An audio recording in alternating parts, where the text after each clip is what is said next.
Hello everyone, आपका एक बार फिर से वेलकम करते हैं आज के हमारे इस नए वीडियो पे। तो आज इस वीडियो के अंदर मैं आपके साथ डिस्कस करने वाला हूं आज जो एक नया एनएफओ आया है इसके बारे में, जिसका नाम है grow multi cap fund diet growth. इसमें मैं आपसे डिस्कस करूंगा ये जो एनएफओ है इसका लॉन्च डेट क्या है, इन डेट क्या है, ये एनएफओ आपके म्यूचुअल फंड में कब अलॉटमेंट किया जाएगा, इसकी एनएबी की प्राइस, साथ ही साथ इनका expense ratio, exit load, stock holding और अप्रॉक्स रिटर्न आपको क्या देखने को मिलेगा, ये सारी जानकारी कंप्लीट इसी वीडियो के अंदर मैं आपके साथ डिस्कस करने वाला हूं। तो इस वीडियो को लास्ट तक जरूर देखिएगा।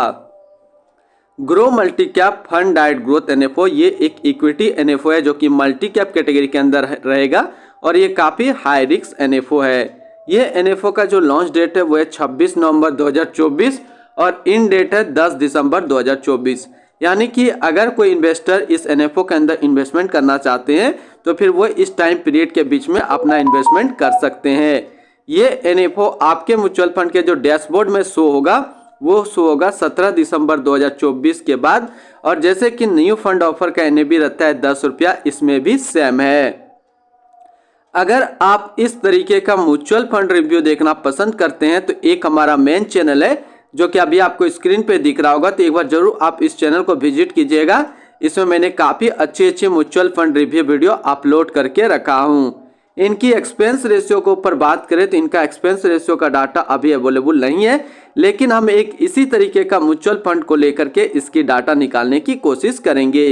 एग्जिट लोड की बात करते हैं, अगर आप इन्वेस्ट किया हुआ पैसा 1 साल के अंदर निकालेंगे तो फिर आपको 1% का एग्जिट लोड देना होगा। और स्टम्प ड्यूटी की बात करें तो स्टम्प ड्यूटी है 0.005%। टैक्स इंप्लानेशन की बात करते हैं, अगर आप इन्वेस्ट किया हुआ पैसा 1 साल के अंदर निकालेंगे तो जो भी आपका रिटर्न होगा उस पर आपको 20% का टैक्स पेमेंट करना पड़ेगा। और अगर आप 1 साल के बाद इससे अपना पैसा निकालते हैं और 1 साल में 1,25,000 का रिटर्न बनता है तो फिर आपको 12.5% का टैक्स पेमेंट करना होगा। यानी कि शॉर्ट टर्म कैपिटल गेन पे आपको 20% टैक्स देना है और लॉन्ग टर्म कैपिटल गेन पे आपको 12.5% का टैक्स पेमेंट करना है।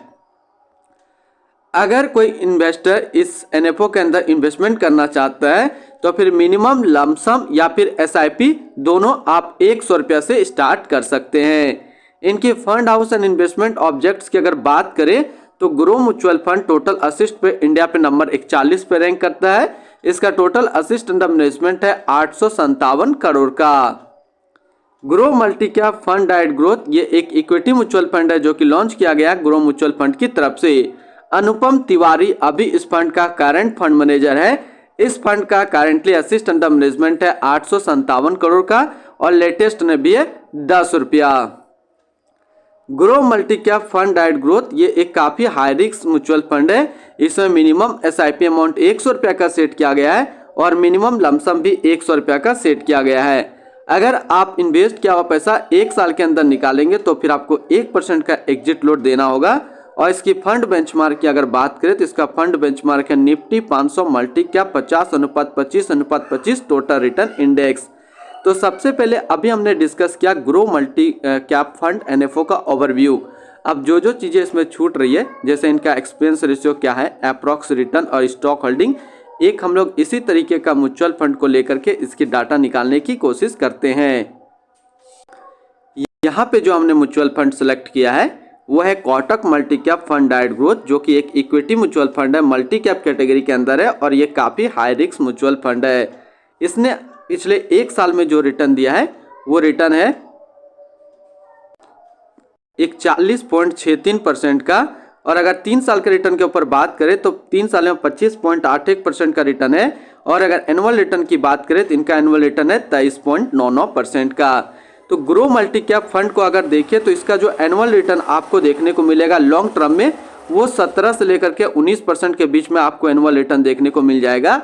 अगर कोई इन्वेस्टर पहले 1 साल में यानी कि आज के डेट में ग्रो मल्टी कैप फंड के अंदर एनएफओ के अंदर इन्वेस्टमेंट करता है तो पहले 1 साल में उनको 35 से 45% का भी रिटर्न देखने को मिल जाएगा। ये तो हम लोग रिटर्न की बात कर लिए।